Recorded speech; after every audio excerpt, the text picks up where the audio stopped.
Seperti halnya Israel meruntuhkan masjid dan merampas kedamaian umat muslim di Gaza. Banjiri langit dengan ribuan roket untuk memaksa Iron Dome bekerja sampai jenuh.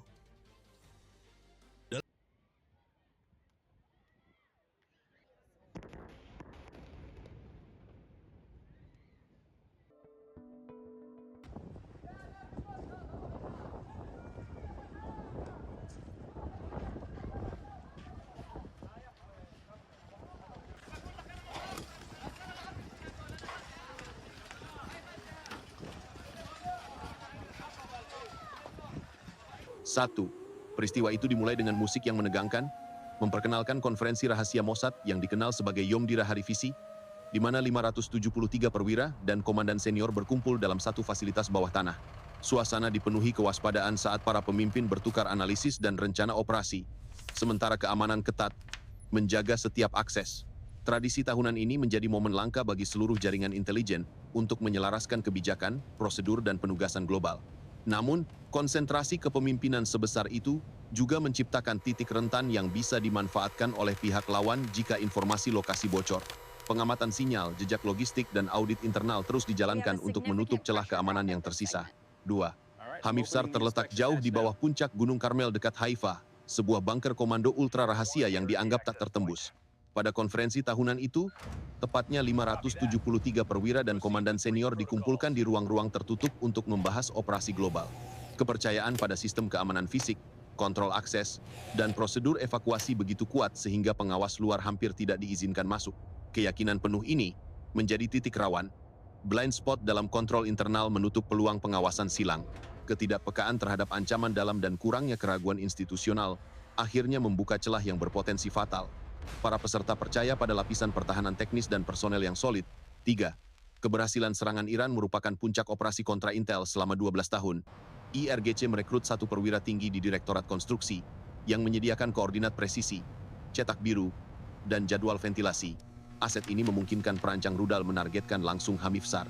Implikasi: infiltrasi menembus struktur militer dan badan intelijen Israel hingga level staf stasiun, menyebabkan kehilangan kendali operasional yang parah dan kerusakan kapasitas intelijen global dan memicu krisis keamanan nasional yang mendalam. 4. Menurut laporan intelijen, Iran berhasil merekrut satu perwira tinggi di Direktorat Konstruksi dan Teknik Kementerian Pertahanan Israel yang memiliki akses penuh ke rancangan fasilitas. Aset bernama Sandi sang arsitek menyerahkan cetak biru detail, koordinat GPS presisi, ketebalan beton 3,5 meter, komposisi batuan seperti granit dan sedimen, serta jadwal ventilasi setiap 24 jam. Informasi teknis ini tidak berdiri sendiri.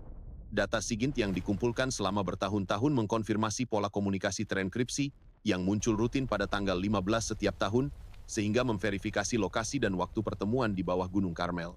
Analisis teknis itu memungkinkan para perancang rudal merancang jalur penetrasi mikro dan menghitung titik lemah struktur dengan akurasi yang tinggi sangat tepat. 5. Dengan intelijen yang nyaris sempurna, para insinyur Iran mengkalibrasi satu rudal balistik generasi terbaru yang diberi kode Hibar 7 dan diluncurkan dari wilayah barat negara itu pada pukul 10.30, menandai titik awal serangan terukur. Rudal itu membawa konfigurasi tandem warhead, hulu ledak awal bermuatan peledak bentuk rendah, menjebol lapisan permukaan sementara hulu ledak utama bermasa 4.200 kg dirancang khusus untuk menembus struktur batuan sebelum meledak. Perangkat pemandu inersia dikombinasikan dengan koreksi fase terminal yang memungkinkan lintasan manuver presisi, dan sistem peledak berurutan diatur untuk melepaskan muatan kecil pertama pada kedalaman dangkal, menciptakan saluran yang memudahkan penetrasi hulu ledak kedua. Perhitungan tekanan gelombang kejut, sudut masuk, dan waktu pemicu dilakukan dengan akurasi tinggi sehingga ledakan kedua melepaskan energi terfokus tepat di atas langit-langit ruang komando bawah tanah, mengakibatkan runtuhan masif yang dipicu dari dalam masa gunung. Efeknya bukan hanya penghancuran struktural, tetapi juga kegagalan sistem ventilasi dan jalur evakuasi, membuat operasi penyelamatan menjadi tantangan teknik yang ekstrem. Kombinasi ini mengejutkan komunitas internasional dan memicu evaluasi mendalam terhadap perlindungan fasilitas serupa di berbagai negara. Analisis pasca serangan menunjukkan bahwa kombinasi espionase jangka panjang dan desain senjata yang disesuaikan menghasilkan pukulan tunggal yang menargetkan titik lemah paling rentan dari fasilitas itu, dengan konsekuensi intelijen yang berlangsung lama. Besar. 6. Sepersekian detik setelah hulu ledak pertama meledak, gelombang kejut internal mengguncang tubuh Gunung Karmel seperti gempa berkekuatan 7,4 skala Richter. Tekanan itu langsung merusak jaringan lapisan batuan dan struktur beton.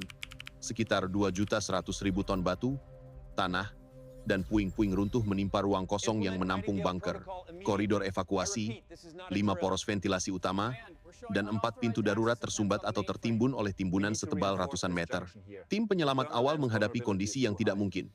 Risiko longsor susulan, pecahnya kantong udara, serta kontaminasi gas beracun dari sistem ventilasi yang hancur. Upaya penjangkaan dan pemantauan geoteknik segera diprioritaskan, namun akses langsung ke lokasi inti tetap tertutup, membuat perhitungan kemungkinan korban hidup menjadi hampir nihil. Peralatan bor berat berkapasitas 120 ton dan bor berdiameter 1,2 meter dikerahkan, sementara sensor getaran dan sistem pemantauan dipasang segera di perimeter. 7. Bunker itu berubah menjadi sebuah sarkofagus batu, menelan 573 komandan dan perwira senior yang berkumpul untuk konferensi. Di dalam ruang yang kini hampa, unit-unit penting Mossad termasuk divisi perjalanan, rekrutmen, operasi dan kidon lenyap seketika, membawa serta pengalaman kolektif lebih dari 100 tahun. Debu dan reruntuhan memusnahkan dokumen, perangkat komunikasi dan arsip ingatan manusia yang tak tergantikan. Setiap handler lapangan kehilangan pengendali. Tim penyelamat menghadapi tumpukan batu dan beton yang memblokir akses, sehingga upaya evakuasi berubah cepat menjadi prosesi duka nasional. Kehadiran kepala stasiun dari Washington, London, dan Paris menegaskan implikasi internasional karena jaringan informasi lintas negara kehilangan koordinasi operasionalnya. Pemerintah harus beroperasi dengan data yang terfragmentasi, membuat koordinasi kebijakan luar negeri dan perlindungan fasilitas diplomatik menjadi jauh lebih sulit. Kekosongan keahlian teknis dan intelijen ini memaksa restrukturisasi mendalam pada seluruh sistem dan pemulihan yang akan memakan waktu lama. Publik dan lembaga internasional kini memantau perkembangan dengan kecemasan tinggi besar. 8. Pada tahap pasca serangan, konsekuensi domestik yang dihadapi Israel begitu luas dan mendalam sehingga membentuk ulang semua mekanisme intelijen dan pengambilan keputusan pemerintahan. Ketika 573 perwira serta komandan senior tewas dalam runtuhan, jaringan pengendali agen di luar negeri kehilangan semua titik kendali operasional. Handler yang biasa mengarahkan aset-aset lapangan tidak lagi memiliki atasan untuk melaporkan, dan pengetahuan tak ternilai yang tersimpan di kepala individu-individu itu lenyap dalam sekejap. Pukul 10.30, saat konferensi sedang berlangsung, satu misil balistik generasi baru menembus ruang udara dan menghasilkan kehancuran yang menghentak keadaan normal, meninggalkan vakum informasi yang segera terasa di markas besar. Tanpa aliran intelijen harian, yang selama ini menjadi dasar keputusan kabinet, Perdana Menteri dan Dewan Keamanan Nasional harus membuat pilihan-pilihan kritis dengan data yang sangat terbatas. Laporan situasi strategis yang biasanya datang setiap hari berubah menjadi potongan-potongan kabur, sehingga proses pengambilan kebijakan menjadi lamban dan penuh jeda. Pada level operasional, upaya penyelamatan memerlukan pengadaan peralatan dan tenaga teknik yang belum pernah digunakan dalam operasi sipil. Setidaknya 12 tim penyelamat spesialis digerakkan ke lokasi, tetapi mereka menghadapi tantangan geoteknik yang menuntut peralatan tambang berat dan prosedur penambangan yang aman. Analisis para ahli geologi menunjukkan bahwa untuk membuka rute ke kedalaman, di mana bunker pernah berada, diperlukan proses kerja yang meliputi pembongkaran bertahap, stabilisasi lereng, dan pemasangan penyangga sementara, suatu rangkaian kerja yang diperkirakan membutuhkan waktu dan sumber daya dalam skala besar, sehingga peluang menemukan korban hidup dianggap sangat kecil oleh para penyidik teknis. Di dalam negeri, Shin Bet memulai kampanye pemeriksaan internal yang komprehensif. Metode yang diterapkan meliputi pemantauan komunikasi, audit akses ke dokumen sensitif, serta interogasi terhadap personel yang pernah memiliki akses. Langkah-langkah ini menyebabkan munculnya gelombang kecurigaan di seluruh birokrasi. Hubungan profesional yang selama ini didasarkan pada kepercayaan, kini berubah menjadi rangkaian tes kesetiaan dan verifikasi, dan atmosfer institusi menjadi tegang. Selain itu, unit-unit militer yang selama ini bergantung pada rekomendasi intelijen pusat harus merancang prosedur darurat untuk beroperasi secara semi-independen. Komando lapangan menerima arahan yang lebih fragmentaris, sehingga koordinasi antar satuan menjadi lebih rumit dan rawan kesalahan. Dampak politiknya langsung, parlemen mengalami tekanan tinggi untuk menuntut transparansi, sementara eksekutif menghadapi dilema antara membuka proses penyelidikan publik atau menjaga kerahasiaan demi keamanan nasional. Respons hukum dan administratif melibatkan pembentukan beberapa komite investigasi internal, termasuk satu komite teknis yang fokus pada aspek konstruksi dan keamanan fasilitas, serta satu komite intelijen yang menginspeksi prosedur perekrutan dan pengawasan internal. Dihadapkan pada kekosongan kepemimpinan intelijen, negara-negara sahabat bereaksi dengan hati-hati. Washington dan Badan Intelijen Sekutu menyampaikan pernyataan duka sambil menawarkan dukungan teknis yang terbatas, sehingga koordinasi intelijen tradisional terhenti sementara sambil menunggu klarifikasi struktur baru.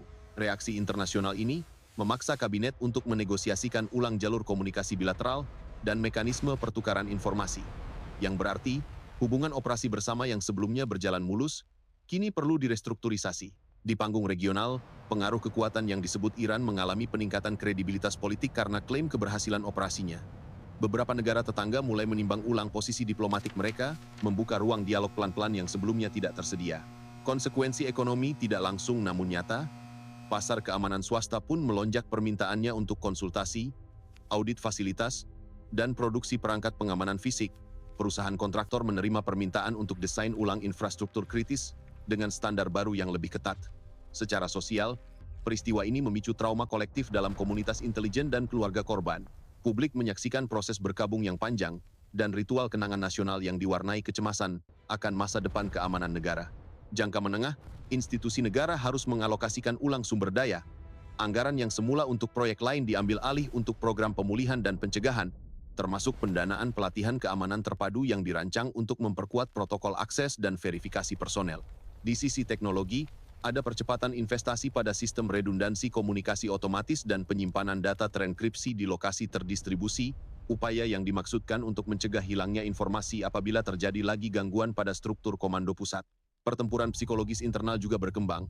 Rasa saling curiga yang meluas mengurangi efektivitas kerja sama lintas unit, dan proses rekrutmen menghadapi persyaratan verifikasi tambahan yang memperpanjang waktu penerimaan calon hingga batas yang mungkin mengurangi jumlah perekrutan tahunan. Dalam jangka panjang, negara harus menyeimbangkan kebutuhan untuk memperbaiki keamanan fisik fasilitas dan membangun mekanisme pemulihan kapasitas intelijen tanpa mengikis legitimasi institusi di mata publik. Ini adalah tugas administratif dan teknis yang memerlukan waktu dan kehati-hatian ekstrim. Lebih jauh lagi, proses reformasi harus memasukkan audit independen yang melibatkan minimal 6 lembaga eksternal untuk mengevaluasi celah keamanan struktural dan prosedural, sekaligus mengawasi implementasi rekomendasi. Pelatihan wajib baru akan mencakup siklus pelatihan berulang selama 24 minggu bagi personel kunci untuk memastikan pemahaman yang seragam tentang protokol darurat. Perubahan struktur komando sementara akan menempatkan koordinator transisi yang mengawasi operasi lapangan dalam periode 36 bulan dengan mandat untuk melaporkan perkembangan setiap 90 hari kepada parlemen. Program penyembuhan psikologis bagi keluarga korban dan staf akan dilaksanakan dalam 4 tahap yang dikombinasikan antara konseling individu dan terapi kelompok, serta layanan dukungan sosial yang lebih intensif. Upaya ini harus dipantau oleh tim evaluasi yang beranggotakan 8 ahli internasional agar penilaian dapat bersifat objektif dan komparatif. Tanpa langkah-langkah tegas ini, risiko kehendak politik berubah menjadi fragmentasi kebijakan tetap nyata, dan konsekuensi bagi keamanan nasional bisa berlangsung lebih lama dari yang diperkirakan sebelumnya. Akhirnya pemerintah merumuskan 5 prioritas strategis untuk dilaksanakan bertahap selama 5 tahun, termasuk penguatan redundansi data dan peningkatan kapasitas teknis serta respons darurat nasional yang realistis segera.